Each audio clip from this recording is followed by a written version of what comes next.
Welcome to Reflections, a program where we discuss values and virtues for the transformation of the individual and the society at large. I am Father George Ehusani, and I have with me in the studio today Barrister Bertha, the former Nwaude. Is it Nwaude? Yes. Nwaude, from Port Harcourt in River State. Yes, Father. Bertha works with the Salvage Solicitors Chambers, right? Yes. Right.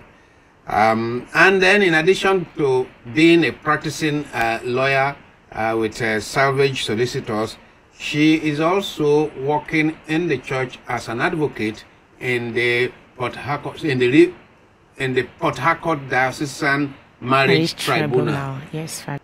I wanted to ask you, once I discovered that you work with the Marriage Tribunal, I wanted to ask you, by the way, there's a lot, marriage is in crisis today.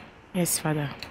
Including Christian marriages. In fact, when it comes to crisis of marriages, I wonder whether there's a difference between Christian marriages and the ones that are not Christian. Honestly, Father, it's quite alarming. The rate at which marriages are hitting the rocks. The rate at which marriages are hitting the rocks? Yes, it's quite alarming. Wow. So, what do you think? I know it has not happened all of a sudden. It's been coming. Yes. But in recent times, we are hearing of 1,000, 2,000 marriage cases pending in court within a short period of time. What do you think is the cause? What could be the reason for this upsurge in marriages? Thank you, Father. I think the problem is multifaceted. I think the culture of tolerance. The culture of tolerance is no more seen amongst couple. People are not tolerant with one another. Yes, they are not. At any slightest provocation, they want to call it a quit. Then, also upbringing. You know, unlike in the days of our parents, you know, they are well tutored in homemaking, how to take care of the home and your husband, but now most ladies are career-minded. And they are not taught the basic things they ought to know as regarding homekeeping and all. And it becomes challenging because they are, you know, trained with helps, cooks. Some of them don't even know how to boil the simplest, make the simplest. Some cannot boil egg. Indomie. Yes, egg. And it's quite pathetic. And, you know, when a man gets married to a woman, there are a lot of expectation.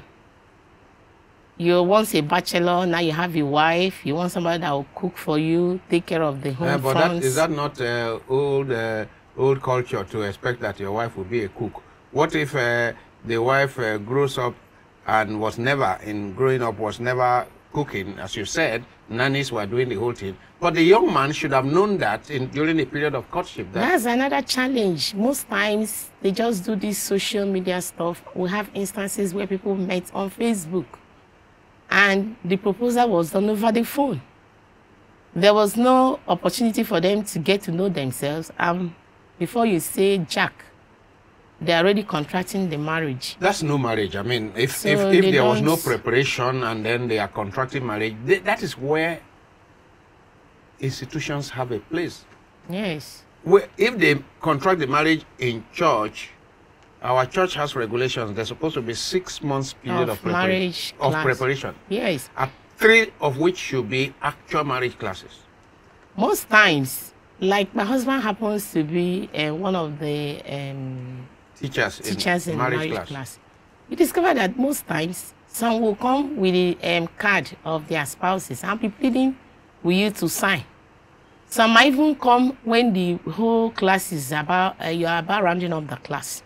So they don't even see the need. They do that, and the church, the parish priest, the head of the marriage court, they go and sign. Then they should be held responsible. Yes, they should be. If something is wrong. Because my husband always insists, he will ask you, where is the person that has this card?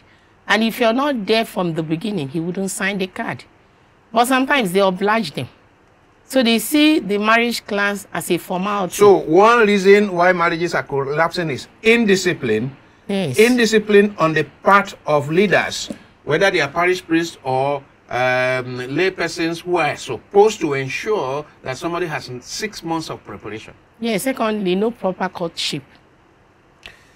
No courtship, no proper courtship. So they don't have time to know themselves. They don't know themselves. And most times they marry because we're family friends. There's already an affiliation between both families. And they feel, okay, let's keep this relationship going.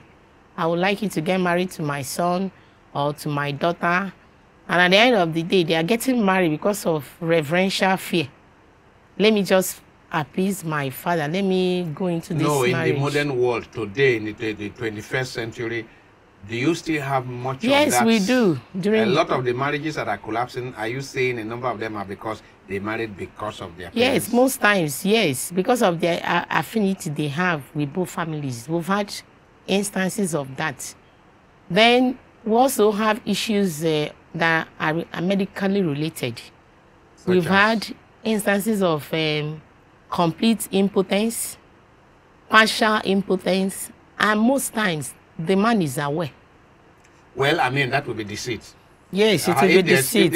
If there's complete impotence and the man goes into marriage, well, the marriage will not be consummated. Yes, it shouldn't be. Even it's not consummated, that's an easy case to deal with. Yes, and most times the impotence is partial. He can consummate, but he will not be able to impregnate the lady. The issue of because what is actually required for the marriage to become permanent is consummation. Yes. What happens after consummation is left for the church, is left in the hands of God. That cannot be determined because the man cannot know that before contracting marriage, unless the man did vasectomy, unless the man Yes, we've had a case of the man was aware, but he was told that he could be corrected. He did vasectomy, and he was told he could be corrected. Yes, that he could be corrected, and he never disclosed same to the woman. No, that's deceit. That one is easy. That's deceit. It's part of the challenge because most times they don't disclose most of the medical condition, and some have underlying health conditions, which we have a case of a man that had issue with epilepsy. He was taking medication and never disclosed that to the wife. Well, I mean, the point is this. I say to people that Christian marriage is for Christians. Yes. And so the one that does not have basic Christian understanding, basic Christian morality, the one that is ready to lie all the way, well, how can we be talking of Christian marriage in that case? I mean, somebody who is ready to lie all the way. You need certain basic Christian understanding in order to take on the huge responsibility of Christian marriage. That's correct, Father. And sometimes, too, finance is another big issue why marriage are hitting the rocks, because most men are losing their husbands are losing their jobs, and you know how it is to live in this age and time. And some women have an issue. They will come into marriage, they wouldn't want to do anything, they just want to full-time housewife. And when the man loses his job, ends can no longer meet. Yes, and some of them will be frustrated in the marriage, and that often leads to quarrel and a lot of crisis. And I think that's another factor. And so the economic situation in Nigeria today is causing a lot of marriages. Some tension in marriages. Yes. There we've had instances where parents often interfere in running the affairs of their children's marriage. We've had instances. Any little thing, the woman rushes off to the mom, or even most cases, the men, surprisingly, their mom dictates whom they marry, what happens in their home, and it becomes a very big problem. Wouldn't that be blamed on the maturity or lack of maturity of the man and the woman who are married. Who are contracting. Because I mean, the point is that my mother may want to have a big say in my marriage. I am the one to decide to set the boundaries. That's where maturity comes. So that's why I say it's more. I wouldn't blame it on the father of the wife or the mother of the wife or husband.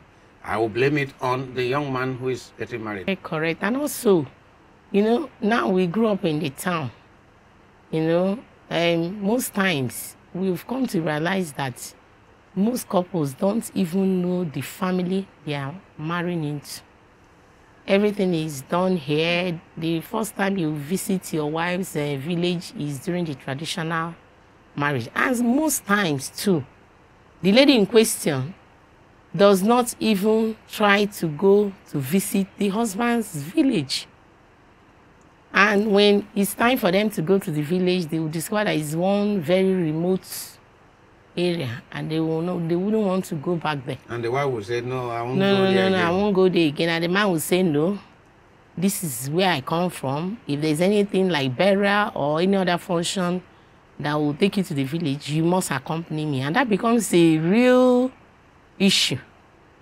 I think it's proper for couples to know where they are going to. Let everything not just begin and end in the town. Well, I mean, it depends. I mean, if two people meet in London and marry and they plan, I mean, part of the discussion is if they plan to live in London all their lives, well, they may not really need to know the village. I mean, if these days there's a lot of mobility. So I'm saying, for example, a young man schools in University of Leeds, the woman is Swansea University, and they meet in the UK and get married. And part of their discussion is, are you going to return to Nigeria? This one say, I want to live. I mean, no. I plan to live my life and raise our children here.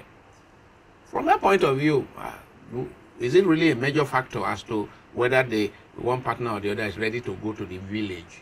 When you have that understanding, is perfect. But in African setting, you know, there's always this issue of burial. My cousin is wedding. There's always one thing or the other. I have issues with the kind of pressure that many people allow themselves to be put in to go to the village for. Because you see, when we have issues like we are saying about marriages, we need to find out what are some of the things causing it. Some of those pressures are unnecessary. Like I said, if a young man meets a young woman in the UK and they say that they will live their life together and raise their children in the UK. Now, if one party says, "Oh, I lost one cousin in the village, I lost one uncle in the village, and I must go for the burial." If the other says, "I am not comfortable about coming to that your remote village," that's not where they plan to live. And as far as I'm concerned, it should be part of their understanding that, well, if she can follow him, or if he can follow her, but that he must follow me, that unless it's part of the contract they signed when they were and that's married. Where culture comes to play, and our tradition. Culture is important, I agree. Yes, but it shouldn't. I think we need some kind of sensitization and orientation, because where we come from is a big deal, especially from the eastern part of Nigeria. That, oh, your wife did not attend my mom's burial or my uncle's burial is a big deal. So what it means is that those of you who are involved in, let's say, training younger couples have to begin to note these things down. As you were talking, I have been writing the number of issues that can come up like this, that let it now be part of the premarital course about young people meeting and deciding, where are we going to be? Are we going to live most of our life in the city? What if something happens in the village on my own part or your own part? Is it compulsory that the two of us must go? Let it be part of what they agree on before they put pen to paper to sign the dotted lines. Very well said, Father. Yeah. And also the issue of children is another challenging factor. You know, in African setting, the issue of having children within the marriage is a big deal. And we know that most couples are faced with this issue of having children, and their perception about adoption most times does not really go down well with the men. Well, sometimes with the women. I mean, my own Yes, experience is not just men. yes, sometimes there are with the women. There are times that it is the woman that the man is even willing to adopt. It is the woman that is not. So it can be now vice versa. Part of our role as Christians and church leaders is to help disabuse the mind of people about that. Is to make sure that people train people to come to accept that just as some people are looking for children, there are some children looking for parents. Yes, Father. And that each child of God is equal. So the idea of it is a false, illusory sense of power that makes people say, unless this child is from my loins, unless this child is from my womb. It is an illusory sense of power. We want to control everything. The same kind of thing that happened in the Garden of Eden, where Adam and Eve wanted to be in full control, and they fell. Whenever human beings want to be in full control, it leads to problems. Yes, Father. Because you see, you have 1,000 men looking for children and women looking for children. Yes, you have 3,000 children looking for parents, which they could have easily adopted. Yes. And be happy. Then this issue of the culture of a man wanting to be a man in the home, you know, assigning certain roles to the woman. Even in some culture, they don't permit their wives to work. A woman that has been through secondary school, university, comes out, you will tell her, you're not permitted to work and pursue your career. Must be a full-time housewife. Must be a full-time housewife. And you see that you are forcing the woman to be financially dependent on you. She cannot buy the least thing for herself. Whatever she wants, she has to. I heard of stories of somebody that the wife will say the husband will say the wife with something and say, "Am I the one who bought that for you? Why are you wearing it if I'm not the one who bought it?" Meaning total control. Yes, and the woman sees herself as a slave even in her own house, and that makes the family to be tensed because she will not be happy staying under that kind of condition, and there will be a lot of pressure in the family. Have you finished listening them? I think lastly, this issue of trauma, I think is another serious problem. A lot of people marriage. are traumatized. Yes, based on their experiences as a child or even their current experience. And they take it out on either their spouses or their children. And this issue of trauma has not been seriously addressed. And if you bring 100 couples and interview them, you will experience that each and every one of them have undergone one kind of trauma or the other. And I don't think the church have done so well in addressing that issue. Well, look, Terra is doing a lot, as you know, in that area. We are perhaps one of the first agency within the church and perhaps in the country that have taken trauma healing, running trauma healing for volunteers and professionals in this country very seriously. And we have trained hundreds of people so that they can go to their places and raise awareness about psychotrauma and begin to support people through trauma. This is what we have been doing the last 6 years. That's quite commendable. Yeah, and I think it will go a long way to assisting couples to rediscover themselves. Yeah. Now, you have listed a lot of factors responsible for this dysfunctionality of marriages today. You talk about many people marrying not out of love and affection really between the young people, but because of the friendship of parents. Yes. That used to work in the olden days, but perhaps it can no longer work today.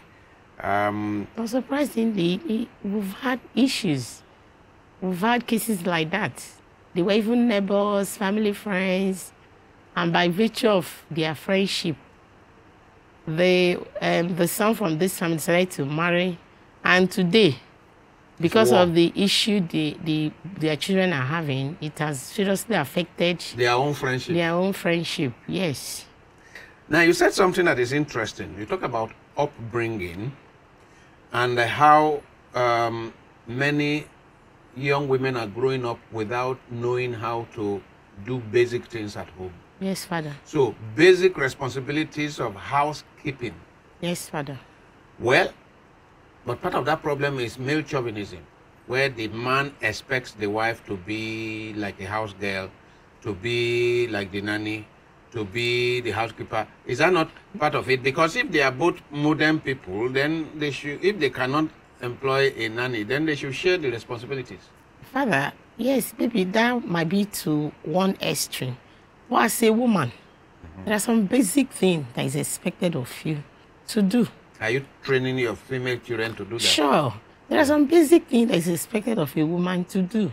In as much as I'm not advocating for you to turn your wife to a slave, but at least in the morning, if there is no nanny, after the morning prayers, you should be able to fix something for the family, get your children ready, and if there are ways your spouse could assist, he should be able to assist. So, from what you are saying, it means that it is not an advantage for a young man to marry a girl from a house where they have many nannies and she never did any work at home. Yes, he should be ready to get a cook and nannies as well in his new home. In his new home? Yes. So, what? And then, of course, when the finances make that difficult, that's where you have the problem. Because the lady is already not used to doing those things. So maybe what we should advise, if a young man who is going to marry a young woman from a home, an elite home that had servants and nannies all over the place, from day one, he should also condition his mind. He should also have nannies and servants from day one. Yes. Not just wait for Omugo, but from day one. Yes, we've had instance of where the woman told the man straight up, I'm a career woman in my father's house. We have nannies. I don't cook. If you want any kind of food, if you want a cook, you employ a cook. And she was very emphatic about that. And the man went ahead and married her. No, that was after the marriage. Oh, they didn't discuss it before the marriage? They didn't. That's why I'm telling you, Father. You know, this Facebook and internet has done a great harm.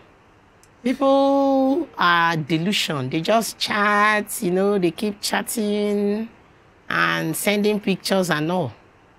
They don't really go into in-depth So the responsibility, courtship. I would say the responsibility is that of the families. Yes, Father. Who will endorse these marriages when the boy brings a girl or the girl brings a boy, and the church that they are preparing, that have the responsibility of preparing these young people for marriage. Because I am aware of people 1 month to the marriage, maybe the girl is already pregnant 2 or 3 months. Yes, they rush to the priest and beg that in 3 weeks and so on and so forth. People know me when I was in Church of Assumption Asokoro or in Luxera. I don't accept. I tell you that from the day you meet me to the day of your marriage must be 6 months. That's what the church requires. 6 months. Oh, they say, but Father, marriage course is 3 months. I said, that's the course that is 3 months minimum. But from the day you meet me to the day of the marriage must be up to 6 months. And a lot of people, some people have gone away and look for another place. Sadly, they will get another church, Catholic church, where they will get wedded. I think the church needs to do a whole lot, because the marriage class is not just for formality. It is where you're being tutored and, you know, enlightened as to what you're getting into. Because most people, they don't see, once they're in love, or they just once they say they are in love. Don't say once they are in love. Once they say they're in love, they just want to get the ring into their fingers, and that's it. This one that they call love, me, I do like it. Because they are living in Alice in Wonderland. They are living in illusion. Yes, Father. They don't know about the reality. So, do you really love what you don't know? They don't know anything. That's the truth. I think the church should stand their ground and try to let them know that the essence of the marriage class is for you to be properly enlightened and educated as to what your responsibilities are and what you're going into, so that they will be properly abreast with what marriage is all about. Because I think most of them don't even understand what marriage really is. I mean, we are discussing factors responsible for the number of marriages in crisis today. And what you are saying, very important, is that religious groups, including even Muslim religious groups, must take preparation for marriage seriously. Otherwise, our society is in trouble. Serious trouble, Father. And I help me thank your husband for the work he's doing, and tell him that I encourage him to insist that people should have minimum of 6 months preparation for marriage, and that you know that there's what they call domicile. Yes. You cannot leave Enugu and go to Port Harcourt within 3 months and marry in Port Harcourt. Yes, Father. Because you are supposed to be 6 months in the place where you get married. Yes, Father. All this do our young people, if our young people don't know, it's our responsibility to tell them. I think sometimes the church, they are kind of influenced. No, why don't you say some churches? Because it doesn't happen wherever I'm pastor. I know, Father. I know you're very disciplined. So some church churches leaders are influenced. Maybe they wouldn't want it to look as if they are very strict, and are they detriment because you're not doing the couple any good. No. Because at the end of the day, they will rush in and rush out. Pastors, can you hear? You are not doing the couple any good. Catechists, can you hear? You are not doing the couple any good if they come 3 weeks to marriage or 5 weeks to marriage and say, oh, we have already printed card. Oh, let's do the marriage. You are not doing them any good. These marriages are collapsing left, right, and center because of poor preparation. Thank you very much for coming on this program. Thank you, Father. God bless you. Thank you, Thank Father. you.